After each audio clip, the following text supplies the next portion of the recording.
Jahas. Mä ajattelin, kun nuo muutkin rupeaa nyt tekemään YouTube-videota, niin mä ajattelin, täältä nyt itsekin varmaan jonkinmoinen pätkä kuvailla näistä tallihommista, että liikaa autoa tässä nyt tällä hetkellä on laiteltuna ja on saa sitä vielä vähän laitellakin. Että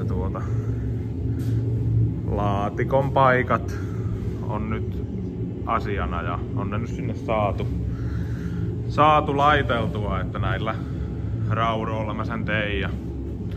Mutta niitäkin piti nyt sitten vähän mulkata oman maan mukaan.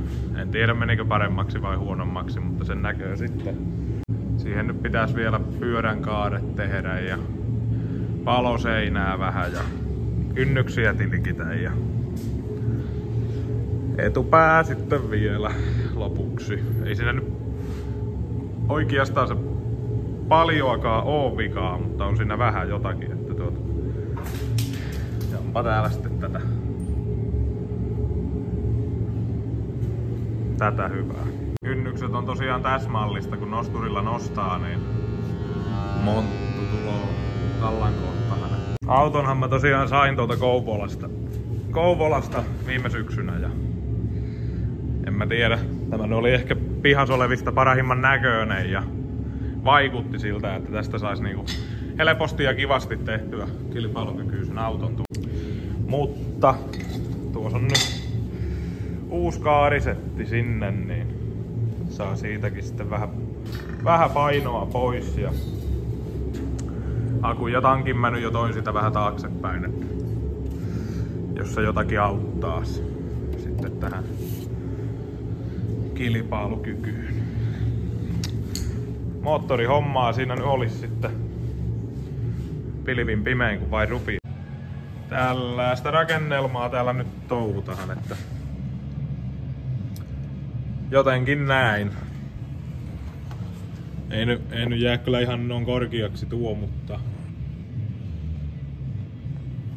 jollakin lailla tällä lailla. Että on siinä siliputtu taas vanhaa Fiatin poria, mutta pitää vähän hitsata takaisinpäinkin, niin kyllä se sitten siitä.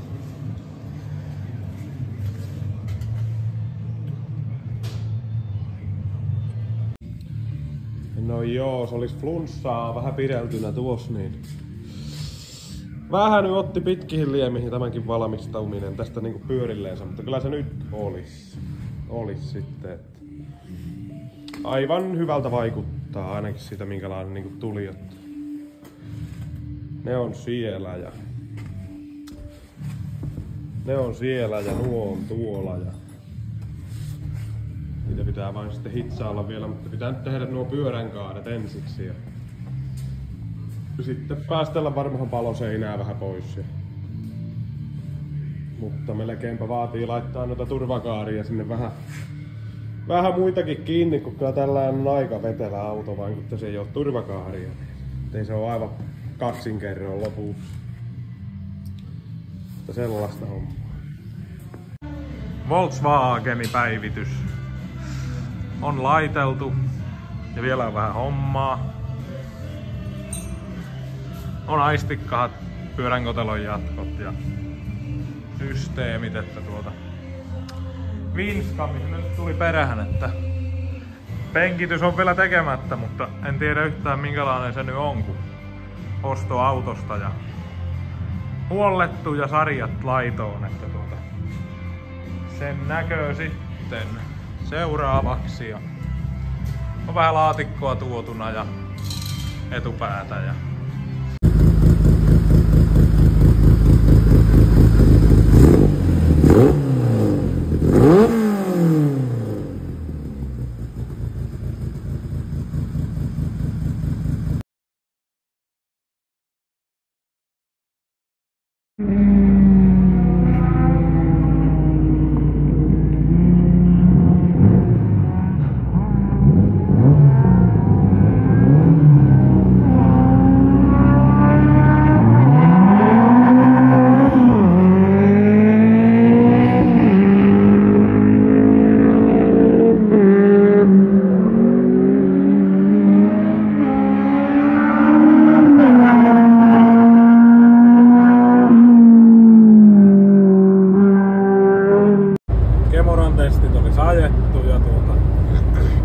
toimii aivan hyvin, että kaikki pääsi ajamaan muutaman ringin testiä, että vähän jarruhommia ja tällaisia pitää meidän vielä tehdä.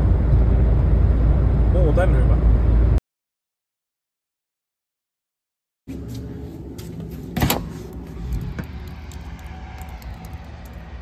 Viikon päästä Kemoralla. Niin on. Joo. Siinä olisi nyt sitten tuossa alkutalvesta aloiteltu ja Koupeviatin takia kesken jäänyt Honkajoen helatorstai JM-autoprojekti. Ja moottori siitä nyt jo varastettiin tuohon kuplavolsuun silloin ennen Kuhumuja, mutta Kuhumuja kun nyt tosiaan ei ajettu sen enempää kuin Kokemäen liikenneympyräs, niin se saa nyt sitten se moottori mennä tänne takaisin, mistä se lähtikin. Laatikkoa mä siitä vähän siirsin johonkin päin ja etupää näyttää 240 Volvolta, mutta ei se mitään. Antaa nyt tosiaan sulaa siinä hetken. Millään malta ruveta märkää autoa käpäilemään. Kai lumekin vain sitä rupiaa sitten sulaa. Joo. Asiat on edennyt. Vähän. Rattiakseli on laitettu ja etupalakki on täpis. Tai on sen ollutkin, mutta nyt ne on niinku paikallaansa siellä kaikki. Ratti on tuotu sisälläkin vähän niinku oikeaan kohtaan ja polkimia on viety eteenpäin 15 senttiä. Kyllä se siitä.